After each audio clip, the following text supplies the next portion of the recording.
Olá, gente! Eu sou a professora Luna Braga e hoje, nós iremos dar continuidade aos assuntos trabalhados dentro do continente europeu, tá?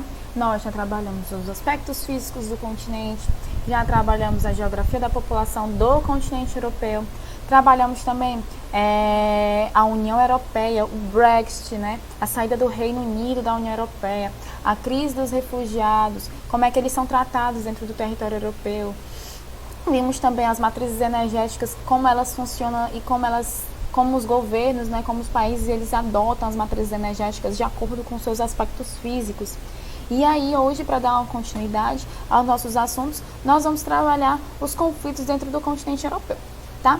E aí, conflitos esses que vocês já conhecem, alguns e outros, outros aconteceram mais na década de 90, que esses conflitos fizeram com que a Europa fez com que a Europa passasse por esse processo de transformação, Então, o espaço geográfico europeu, ele teve essa mudança, ele teve essa transformação quando acontecem esses conflitos, Conflitos esses que são internos, que são de uma escala menor, Não afetam o mundo inteiro, de forma geral, mas sim, eles são bastante relevantes para a transformação e para a adequação do espaço geográfico hoje, principalmente com a entrada, a independência de novos países, Então isso vai mexer muito com a fronteira e com o espaço geográfico do continente europeu. Então hoje nós vamos trabalhar os conflitos da Europa, tá? E aqui nesse slide aqui a gente está vendo os imperialistas, as práticas imperialistas, os impérios da década do século XIX, na metade do século XIX. Então, temos aqui o Império Russo, o Império Otomano, o Império Austro-Húngaro, Então, essa época é marcado através de práticas imperialistas. E, professora, o que é o imperialismo? Vamos relembrar. O imperialismo é um nome dado para um conjunto de políticas que teve como objetivo promover a expansão territorial, econômica e cultural de um país sobre os outros. Ou seja, as práticas imperialistas é a conquista e a expansão de territórios, basicamente isso, tá? E se nós observarmos, nessa época já tinha os países que eram considerados grandes potências, temos a Inglaterra, quer dizer, a França, a Alemanha, a Bélgica, tá? E os impérios, a Itália e os impérios, o Império Otomano, o Império Russo, o Império Austro-Húngaro, tanto que vocês devem lembrar também da Primeira Guerra, tá? E essas práticas imperialistas, esse neocolonialismo que eu também vou comentar, foram motivos para acontecer a Primeira Guerra Mundial, tá? Então, o que eles tinham objetivo nessa época, Eles tinham o objetivo de aumentar sua margem de lucro e também conseguir um custo considerável baixo, Estes países se dirigiram à África e à Ásia, dominando e explorando esses povos. Ou seja, estava acontecendo a Revolução Industrial dentro do continente europeu. E aí, eles viam a necessidade, porque se nós observarmos o continente europeu, ele só tem 7% de área imersa, Ele é um continente muito compacto, tem a presença de muitos mares no seu interior, tem a presença de penínsulas. Ele não tem um recurso, ele não é tão grande, que tenha tantos recursos minerais. Então, eles viram que tinha necessidade de expandir esses territórios em busca desses recursos para levar à Revolução Industrial. Então, eles tiveram que iniciar essas práticas imperialistas, tá? E esses países, tinha na Europa esses países com grande potência e na América, temos os Estados Unidos, que apresentam também um grande desenvolvimento no campo industrial. Então, todos esses países, eles exerceram essas atitudes imperialistas, pois eles estavam interessados, em formar grandes impérios econômicos, tá certo? Levando suas áreas de influência para outros continentes. Então, de forma geral, eles tinham que buscar recursos minerais, pois o seu território é um território pequeno, para poder atingir um grau de desenvolvimento na Revolução Industrial, tá certo? Então, quais foram os territórios que os impérios eles se deslocaram? Claro, pela distância e pela facilidade, foram os territórios do continente africano e os territórios do continente asiático. Mas o continente africano ele teve foi mais sofrido, né, o processo de colonização no século XIX. Vale lembrar que o continente africano passou por 2 colonizações, tá? A colonização do século XV, que era basicamente de fornecimento de mão de obra, né? Mão de obra que ia para o Novo Mundo, que era o continente americano, né? Trabalhar de forma escrava, e a colonização do século XIX, que foi através, né, dessas práticas imperialistas. Então é conhecido como neocolonialismo. Isso a gente vê, esse mapinha aqui mostra bem, né, como estavam espalhadas as potências da época, né, a Inglaterra, a França, Portugal, Itália, Alemanha.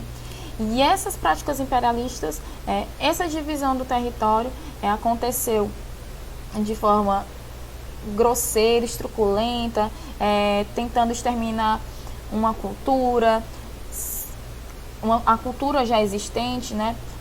A população autóctone do continente africano teve que passar por modificações forçadas.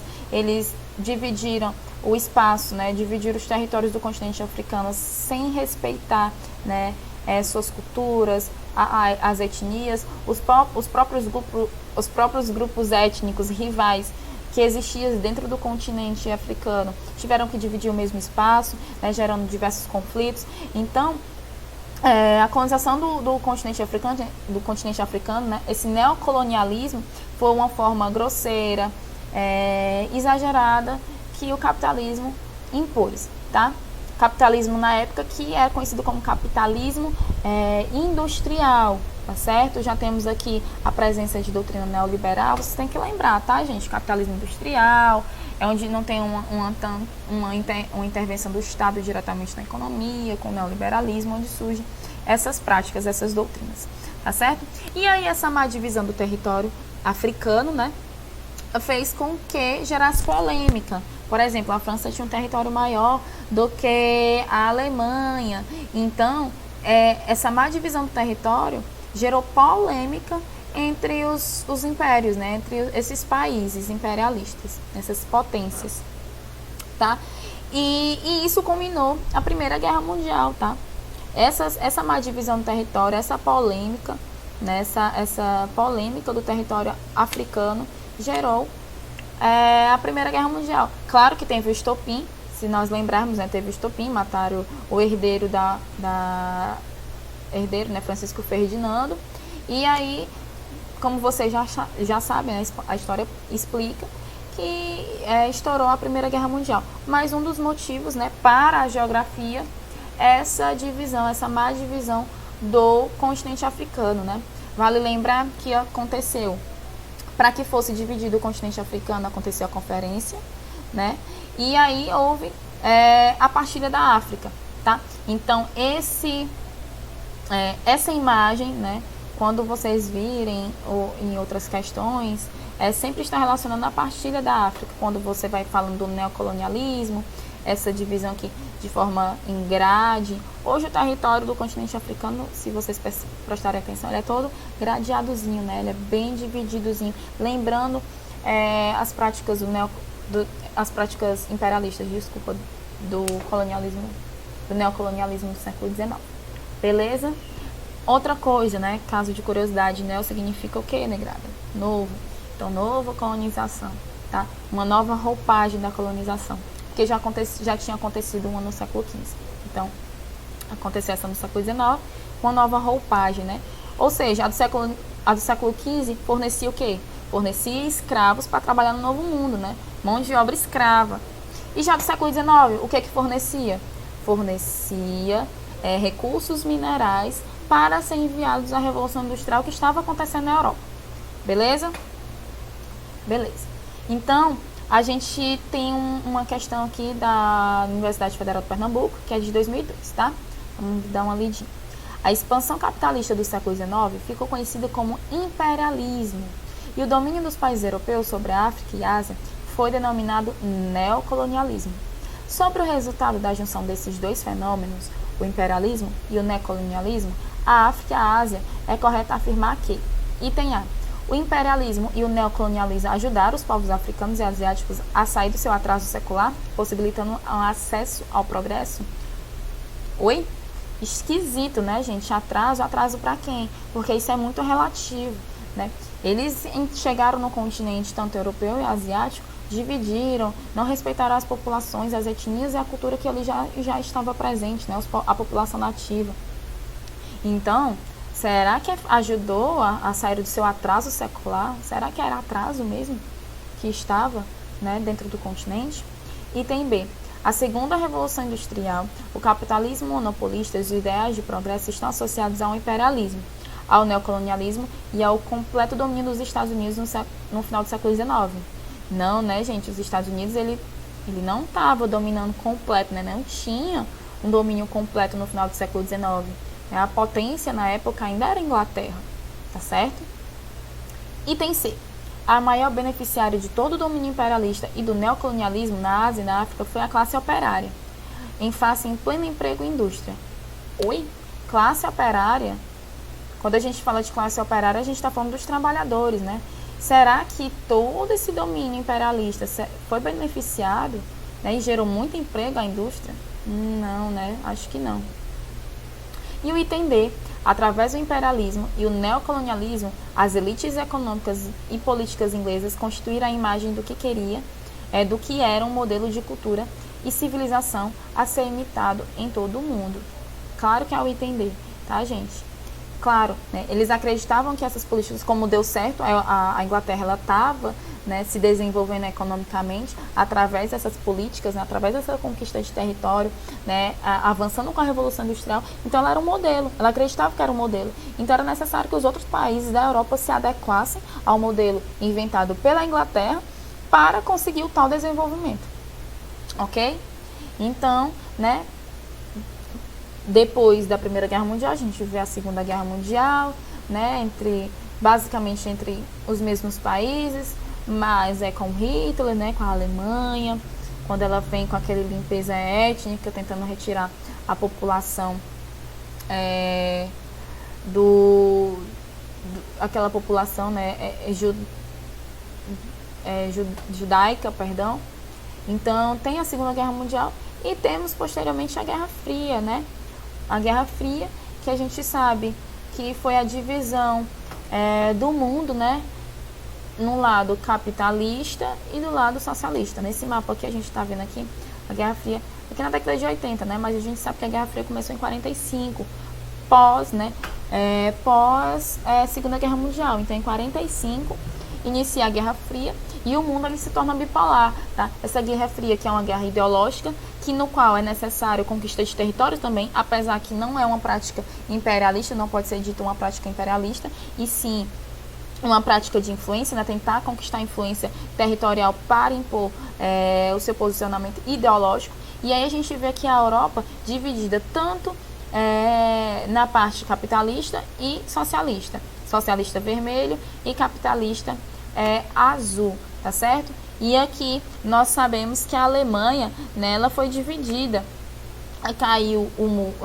Foi construído o Muro de Berlim. A primeiro momento a Alemanha foi dividida em 4, tá? Entre os países que tinham ganhado a Segunda Guerra Mundial. Então, foi dividida entre os ingleses, os estadunidenses, entre os franceses e a União Soviética, né? Posteriormente, ficou só em Berlim a parte capitalista, né? A ocidental capitalista e a oriental socialista. E foi construído o Muro de Berlim e aí sim, né, simbolizou o início da Guerra Fria, tá certo? Quero que vocês prestem atenção aqui, ó, nesse território da Iugoslávia, que é o território que na legenda tá mostrando que são os socialistas não alinhados, né? E alguns aqui ditos como não aliados. Mas a gente vai mostrando aqui, posteriormente eu preciso que vocês relembrem desse mapinha aqui da Iugoslávia, tá? Dos socialistas não aliados, beleza? E aí a gente sabe, né, que a Guerra Fria ela foi uma disputa hegemônica e política e ideológica, né, entre os Estados Unidos e a União Soviética, mas quando chega na década de 80, a União Soviética ela entra em colapso, né, ela começa a perder sua influência, pois entra em crise, né, essa crise econômica por uma falta de logística econômica, né, teve muito poder bélico, mas não teve uma logística econômica e acabou entrando em crise, né? E quando chega na década de 80, isso, apesar de Mikhail Gorbachev entrar no poder e adotar as medidas da perestroika e a glasnost, né, uma abertura econômica e uma transparência econômica, não teve muito sucesso, pois era muito burocrática, né? E essa burocracia fez ainda mais com que a União Soviética se aprofundasse na crise. E aí o que acontece?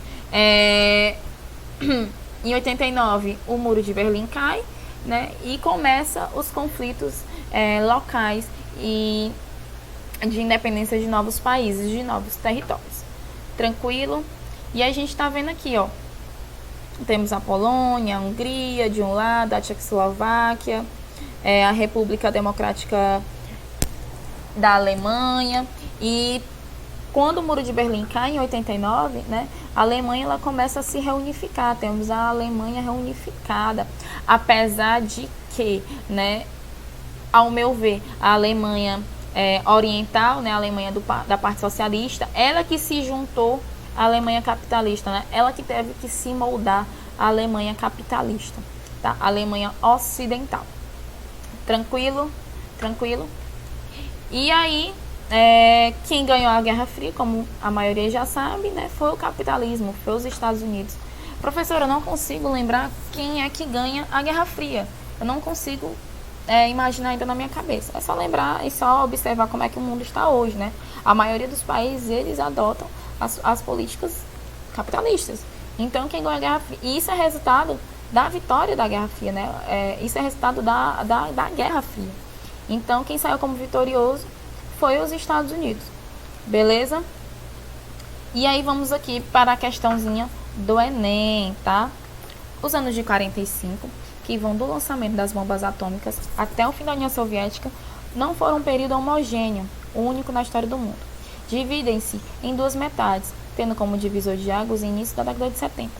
Apesar disso, a história deste período foi reunida sob um padrão único pela situação internacional peculiar que dominou até a queda da União Soviética. O período citado no texto é conhecido como, né, por Guerra Fria, por ser definido com aquele momento histórico que houve. Item A. Corrida armamentista entre as potências imperialistas europeias ocasionando a Primeira Guerra Mundial? Não, né, gente? A corrida armamentista aconteceu, né? De fato, aconteceu de fato. Mas ele já não existia mais potências imperialistas, né? O Império, ele deixou de existir na Primeira Guerra Mundial, tá? Então, a Guerra Fria foi a Guerra Fria e iniciou em 45, tá? A Primeira Guerra Mundial acabou em 1918, beleza? Com a vitória da Tríplice Entente. Item B. O domínio dos países socialistas no sul do globo pelos países capitalistas do norte. Não, né? O mundo ele não ficou dividido em norte e sul. Ele ficou dividido em leste e oeste. O mundo que eu digo é a Europa, tá? A Europa, né? Ela foi dividida em leste e oeste, oriental e ocidental. Tranquilo? Então não foi norte e sul do globo. Apesar de ter essa divisão, mas é relacionado ao grau de desenvolvimento dos países, tá? Os países ao norte têm um grau de desenvolvimento maior do que os países ao sul, tá? Isso em relação à linha do Equador. Item C. Choque ideológico entre a Alemanha nazista, a União Soviética e stalinista durante os anos 30. Nada a ver, né? Tanto que a Alemanha nazista, ela já tinha... A Alemanha, durante a Guerra Fria, já estava controlada pelas duas potências vitoriosas, pelas duas superpotências vitoriosas da Segunda Guerra Mundial. Então a Alemanha não tinha mais práticas nazistas, tá? E não foi durante os anos 30. Não, quer dizer, e foi durante os anos 30, tá? Que foi o ano de 35, né? Que fosse o início da Segunda Guerra Mundial. E acaba em 45, tá? 39 e acaba em 45, beleza? Item D. Pela disputa pela supremacia da economia mundial entre o Ocidente e as potências orientais, como China e Japão. Não, né, gente? Não foi uma disputa pela supremacia, mas entre os Estados Unidos e a União Soviética. E o item é constante confronto das duas superpotências que emergiram da Segunda Guerra Mundial. Isso mesmo, tá? Lembrando, apesar delas terem sido aliadas durante a Segunda Guerra Mundial, fazendo parte do grupo dos aliados, né? No qual tinha os Estados Unidos, a União Soviética, a China, tínhamos a França e o Reino Unido, né? Essas duas superpotências, tanto os Estados Unidos e a União Soviética, elas eram aliadas, mas elas emergiram, tá? Para o conflito pós Segunda Guerra, né? Que a gente chama de Guerra Fria, beleza? Então elas emergiram da Segunda Guerra Mundial mesmo. Então o item correto é o item Então, gente, como se encerrou essa Guerra Fria, né? A falta de democracia, o atraso econômico e as crises nas repúblicas soviéticas acabaram por acelerar a crise do socialismo no final da década de 80. E aí, quando chega em 89, o Muro de Berlim cai, as Alemanhas elas são reunificadas, né? Com as reformas econômicas, o acordo com os Estados Unidos e as mudanças políticas, o sistema vai se enfraquecendo. E aí chega o fim, né, de um período de embates políticos, ideológicos e militares. O capitalismo sai como vitorioso e aos poucos iria sendo implantado nos países socialistas, tá certo? Ao pouco ele ia sendo implantado nos países socialistas. E aí, né, principalmente quando chega na década de 90, começa a desintegração de vários territórios. E aí nós chegamos na Iugoslávia, vou colocar o apontador aqui, e aí chegamos logo na Iugoslávia, tá? Como ela se desintegrou, como ela chegou nessa desintegração, tá certo? Iugoslávia, que fica na região sul, né, sudoeste do continente europeu, que fica na Península Balcânica, isso aqui, ó, vizinha da Península Itálica, tá certo? Região essa que tem como um aspecto físico o relevo montanhoso, né? Temos um clima um pouco continental, tem um pouco temperado continental e influências do Mediterrâneo também, do clima mediterrâneo. Então, ela fica localizada na Península Balcânica, tá? Vamos aqui dar uma olhadinha de novo, ó. Temos aqui como fronteira, isso aqui era até 1989, tá? Temos aqui a Hungria, a Áustria, o Mar Adriático, que faz fronteira com a Iugoslávia, tranquilo? E aí ela ela vem como uma federação a partir, né, após a Primeira Guerra Mundial, né, na qual ela pegou os territórios dos antigos impérios, né, o Império o Império Turco Otomano, e o Império Húngaro, tá? Austro-Húngaro. Então, a Iugoslávia era formada por 6 repúblicas, né? Eram formadas por uma federação de 6 repúblicas e 2 territórios autônomos, tá? República essas que é a Sérvia, Montenegro, Croácia, Eslovênia, Bósnia e Herzegovina e a Macedônia. E as regiões autônomas, tá? Que é a Voivodina e Kosovo. Dentro dessas repúblicas, né, a que tinha o maior poder de influência é a Sérvia, tá certo? Ela tinha o maior poder de influência porque ela tinha uma população maior espalhada, tá? E outra coisa, ela controlava boa parte das forças armadas. Tanto que vocês vão ver posteriormente que a Sérvia ela vai ser a pedra no sapato de muito país ao se tornar independente, tá? A tentar se tornar, entrar com o seu processo de independência, tá certo? A gente vai ver já já. Então, esse carinha aqui, o Marechal Tito, ele era o líder da Iugoslávia, tá? O nome dele é Joseph Broz Tito, mais conhecido como Marechal Tito, tá certo? Ele teve uma área de influência maior, né, quando passa a Segunda Guerra Mundial, pois a Iugoslávia, ela sofre um ataque, tá, da Alemanha, né? Ela tem o seu território invadido pelos alemães durante a Segunda Guerra Mundial.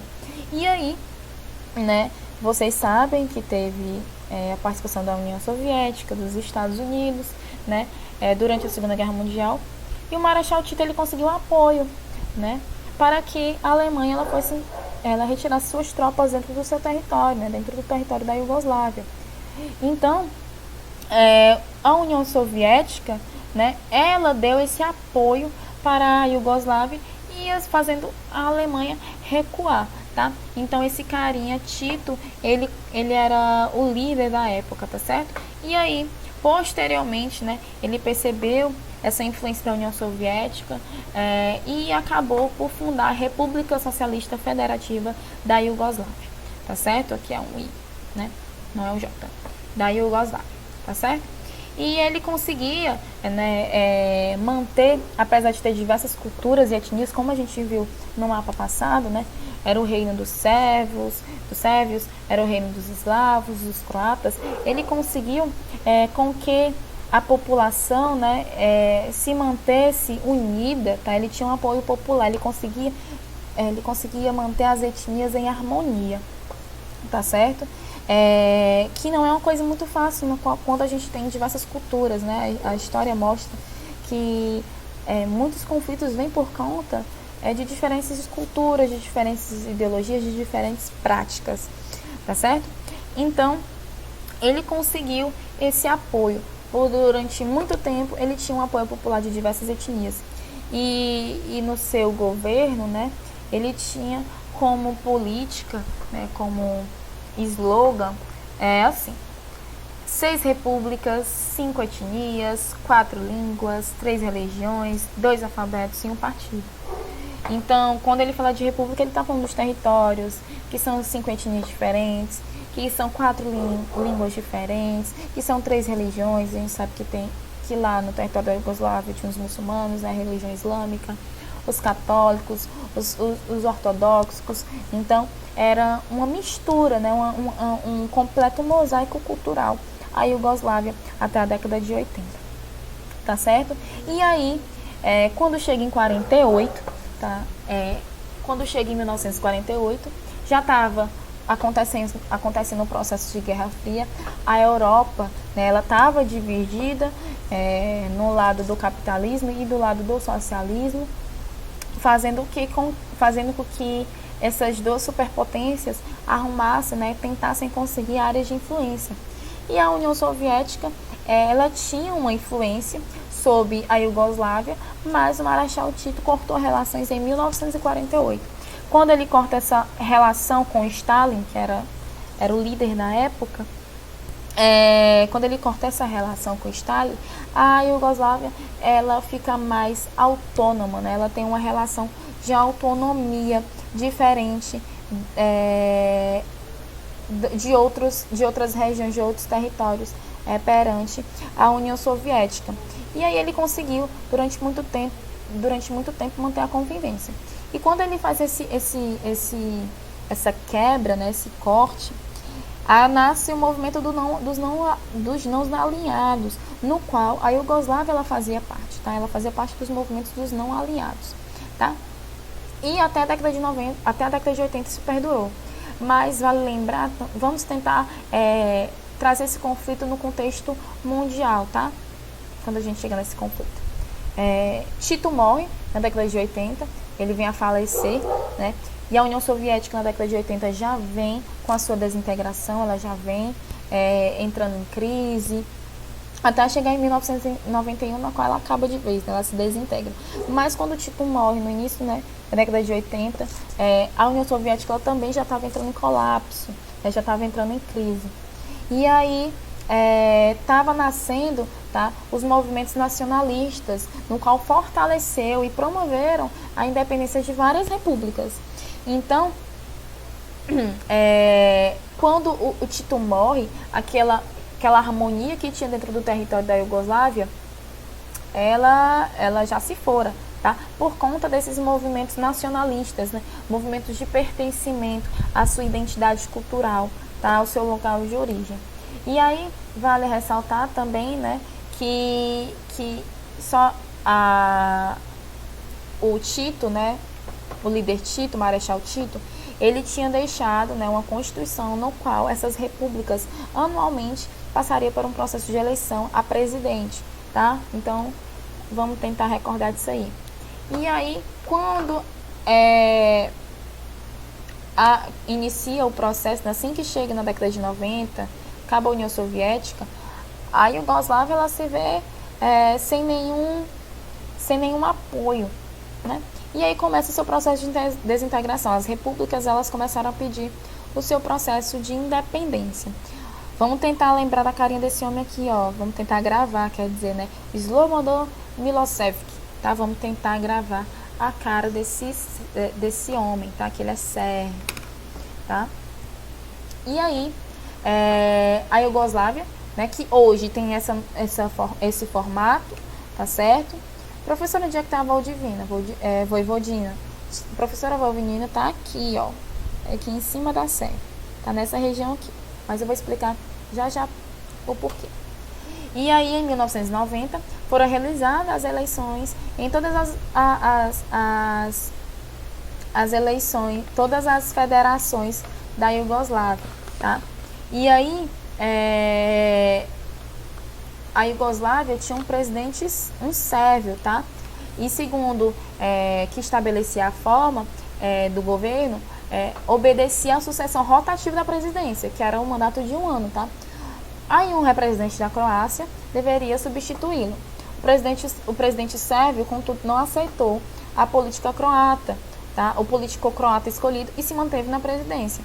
Então, era a vez de a Sérvia tinha um presidente de uma forma geral, né, da Iugoslávia, e aí a Croácia elegeu para ser o presidente. E os sérvios, eles não concordaram, e aí surgiu, né, deu o pontapé inicial para o conflito, tá certo?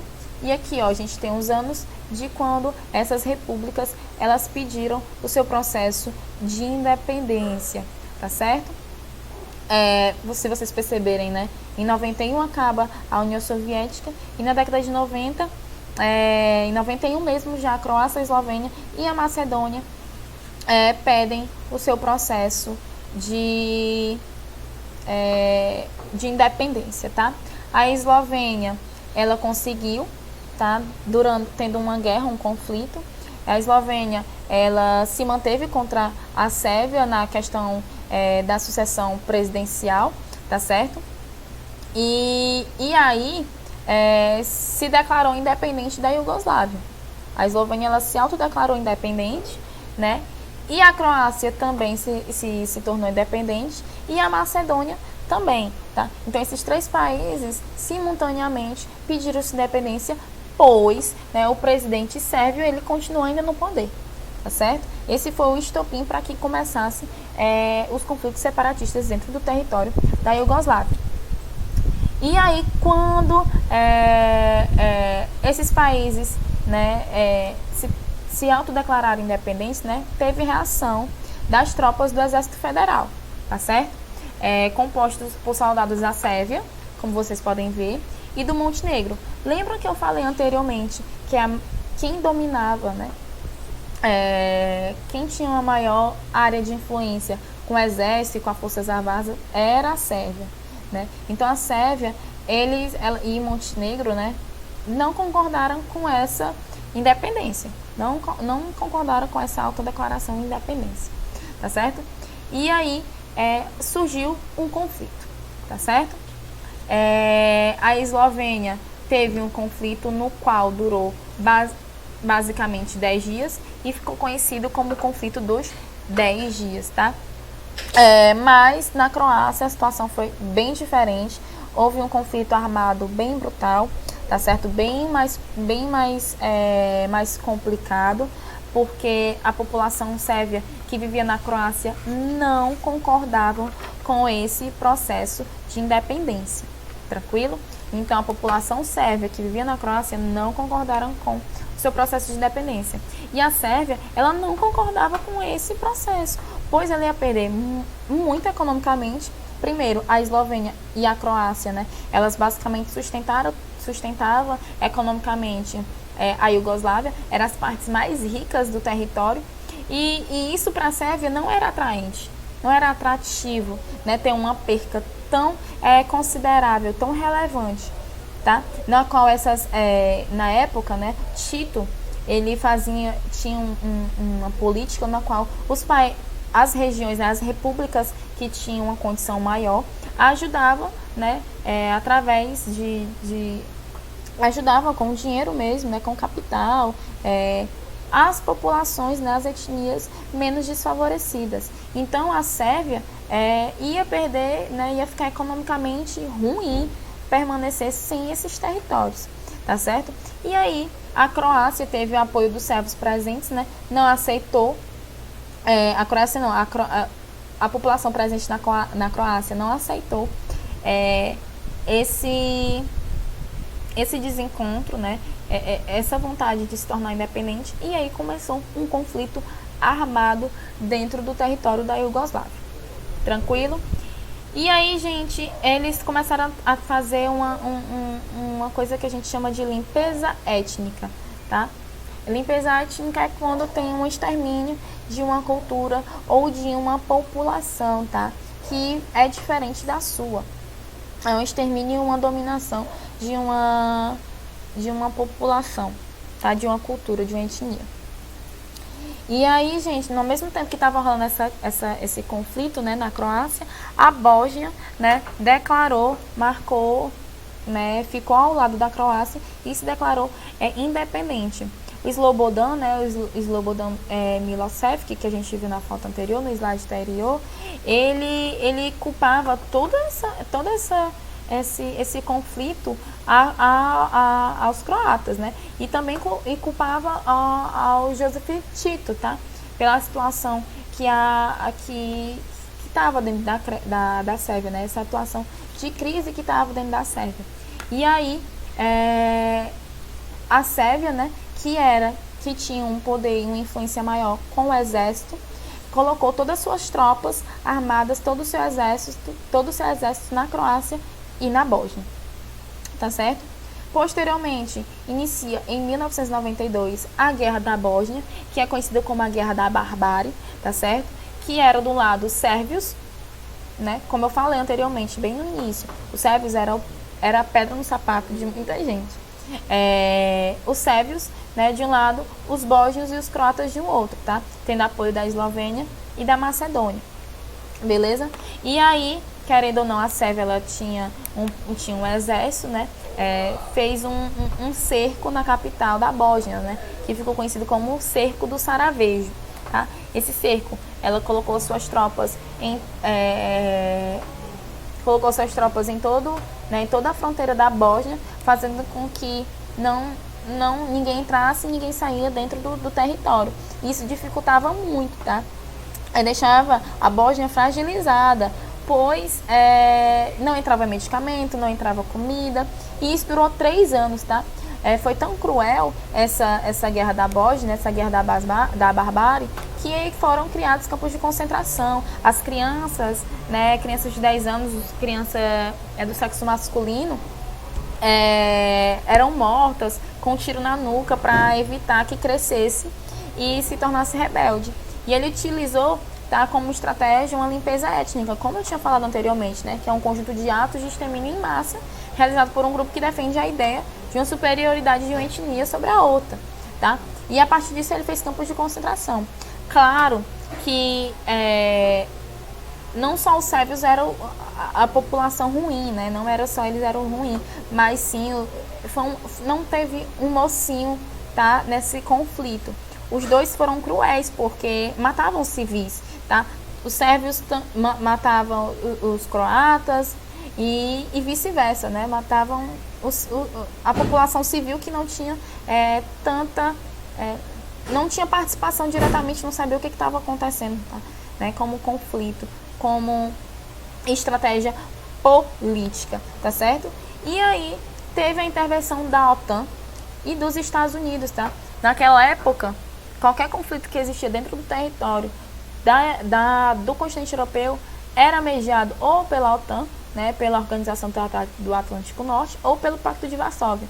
Mas, né, lembrando que o Pacto de Varsóvia foi criado pela União Soviética e nesse momento já tinha se acabado a União Soviética. Então a OTAN, ela fez a intervenção dentro dessa guerra, né, para que esses territórios, essas repúblicas, tá, elas se adequassem à sua fronteira, elas fizessem o corte de suas fronteiras para que não acontecesse o conflito. Lembrando, os Estados Unidos encheu os croatas de arma, viu? Encheram até o dente, deram muita munição, e eles acabaram ganhando da Sérvia. Mas a OTAN ainda veio para intervir, né, para dividir o território. Tranquilo? Tranquilo? Posteriormente, tem a guerra do Kosovo, tá? Quando acaba a guerra da Bósnia, entra a guerra, né, o conflito do Kosovo. De novo, vale lembrar que quando a Eslovênia, Croácia, a Bósnia e Macedônia toma, né, o seu processo de independência, só fica Montenegro e Sérvia como Iugoslávia. A Iugoslávia, ela tinha perdido muito território, tinha perdido muita área de influência, estava quebrada economicamente, porque as regiões mais ricas tinham se tornado independentes. E aí começou um conflito, né, que a gente chama o conflito do Kosovo, que é essa regiãozinha que está aqui no mapa. Vale lembrar também que a Vojvodina, tá, fica aqui nessa região norte da Sérvia, tá? E aí, qual era o conflito do Kosovo?